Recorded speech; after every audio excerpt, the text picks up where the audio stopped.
നസ്രേ, അവളുടെ മരണത്തിന് എന്തെങ്കിലും കുഴപ്പമുണ്ടോ?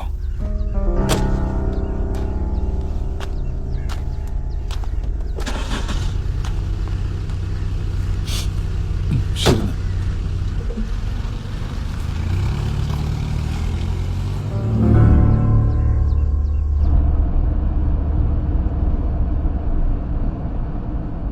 സ്റ്റെല്ലയുടെ അവയവങ്ങൾ സ്വീകരിച്ചവരുടെ ലിസ്റ്റ് എടുക്കണം. അതാത് ഹോസ്പിറ്റലിൽ നിന്ന്. നമുക്ക് നാളെ വൈകിട്ട് കാണാം.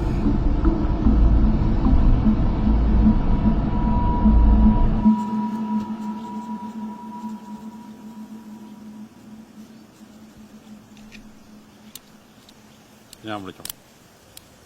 ഓക്കെ.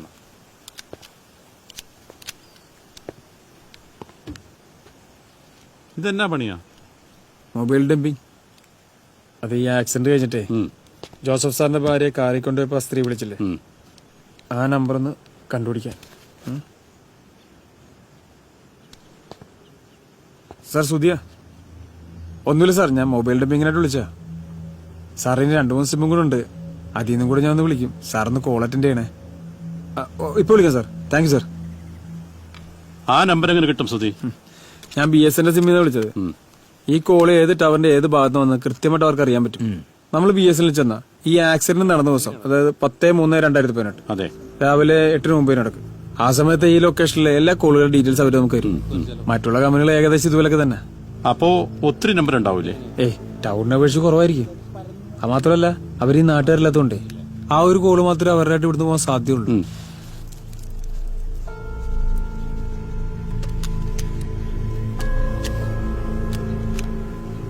ഓക്കെ, ഇങ്ങനെയാണോ? ഇതുപോലെ ഇരിക്കും, ഏകദേശം ഇതുപോലെ അല്ലേ? ഓക്കെ ഏട്ടാ, ഞാനിതെല്ലാം കൂടി ഒന്ന് കൂട്ടി വരയ്ക്കട്ടെ. ശരി സാർ, കഴിഞ്ഞു. ആ കാർ ഏതാന്ന് വല്ല ഐഡിയ ഉണ്ടോ? കാറ് ഡിക്കുള്ള കറുത്തിട്ടൊരു പഴയ കാറാ സാറ്. അതിന്റെ ലോഗോയോ എംബ്ലം എന്തെങ്കിലും കണ്ടിരുന്നോ? എംബ്ലം എന്തോ ഇംഗ്ലീഷിൽ കൂട്ടക്ഷരം എഴുതിണ്ടായിരുന്നത്. ഇതാണോ നോക്കി? ഇതോ? ഇതാണോ നോക്കി? ഇതല്ല. ഇതോ? ഇതാ, ഇത് സാറേ, ഫോർഡാണ്. ഫോർഡിന്റെ എല്ലാ കാറും കാണിച്ചു കൊടുക്കുക.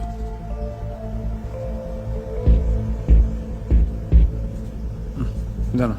അല്ല, പഴയ മോഡൽ കാറാ സാർ.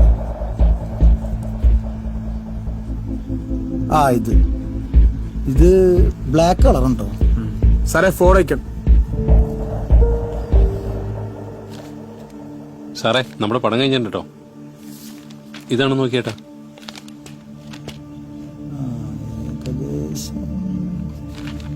ഇങ്ങനത്തെ ഒരാളാ സാറേ.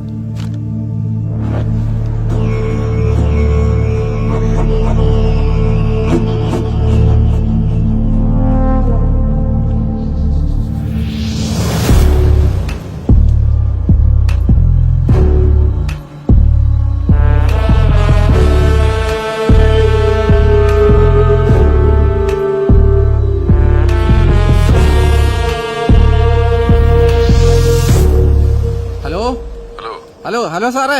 നീ എവിടെയാ? സാറേ, ഞാനിവിടെ വീട്ടില്. എടാ, ഒരു പഴയ കാറൊന്നും നോക്കണം. ഒരു ബ്ലാക്ക് ഫോർഡ് ഐക്കോണാ. നമ്പർ ഫേക്കാ. വണ്ടി പൊളിക്കുന്ന എല്ലാ സ്ഥലങ്ങളിലും, വർക്ക്ഷോപ്പുകളിലും, നിനക്ക് പരിചയമുള്ള യാർഡിലൊക്കെ. പഴയ ആൾക്കാരൊക്കെ വിളിക്കി. പെട്ടെന്ന് വേണം. ഞാനിപ്പോ ഇറങ്ങാം.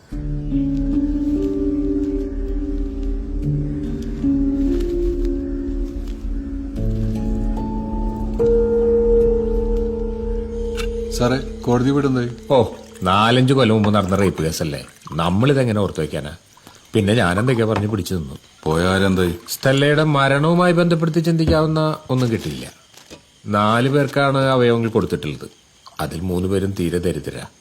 4-മത്തെ ആള് ഒരു റിട്ടയർഡ് KSR ജീവനക്കാരനാ. നീ ഉദ്ദേശിച്ചമാതിരി ഒരു ക്രൈമിനുള്ള സ്പേസ് ഒന്നും കാണുന്നില്ല. അവർക്കൊന്നും വലിയ പൊളിറ്റിക്കൽ ഗ്രിപ്പില്ലാത്ത ആൾക്കാരാ. ഈ വണ്ടിയിലുണ്ടായിരുന്നവരുടെ നമ്പറും കോൾ അറ്റൻഡ് ചെയ്തവരുടെ നമ്പറും കിട്ടി. അതേതോ അന്യ സംസ്ഥാനക്കാരുടെ കണക്ഷൻസാ. അവരുടെ നമ്പറിൽ നിന്ന് വിളിച്ചാൽ വേറെ നമ്പറുകൾ കിട്ടിയിട്ടുണ്ടോ? ആ സിമ്മിന്ന് പരസ്പരം അവർ മാത്രമേ വിളിച്ചിട്ടുള്ളൂ, വേറെ ആരും വിളിച്ചിട്ടില്ല. ആ 2 മൊബൈലും എപ്പോഴും സ്വിച്ച് ഓഫ് ആയിരിക്കും.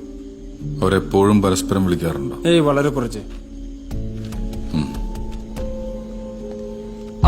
ആ സ്ത്രീയുടെ നമ്പറിലേക്ക് തലേദിവസം വിളിച്ചിട്ടുണ്ട്. ഒരു 3 മിനിറ്റ് കോൾ. അന്ന് ആ സംഭവം നടന്ന ദിവസം ആ സ്ത്രീ ഒരു 30 സെക്കൻഡ് മറ്റേ നമ്പറിലേക്ക് വിളിച്ചിട്ടുണ്ട്. ഏതാണ്ട് ഇതേ പാറ്റേണിലാണ് അവരുടെ ഫോൺ വിളിയൊക്കെ. ഒരു മൊബൈലിൽ തന്നെ പല സിമ്മിട്ടാ വിളിക്കുന്നത്. ഒരിക്കലും ഉപയോഗിച്ച സിം പിന്നെ ഉപയോഗിച്ചിട്ടില്ല. ആ ഫോണിൽ അവരുപയോഗിച്ച നമ്പറിന്റെ സിമ്മിന്റെ ഒക്കെ കഴിഞ്ഞ വർഷത്തെ കോൾ ഡീറ്റെയിൽസ് ഏത്.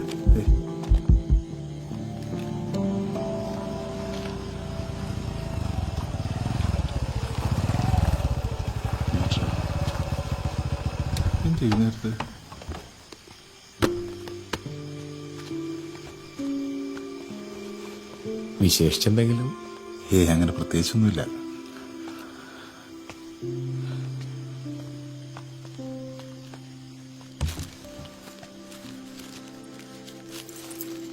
കഴിഞ്ഞ ദിവസം ഇത് കണ്ടത്.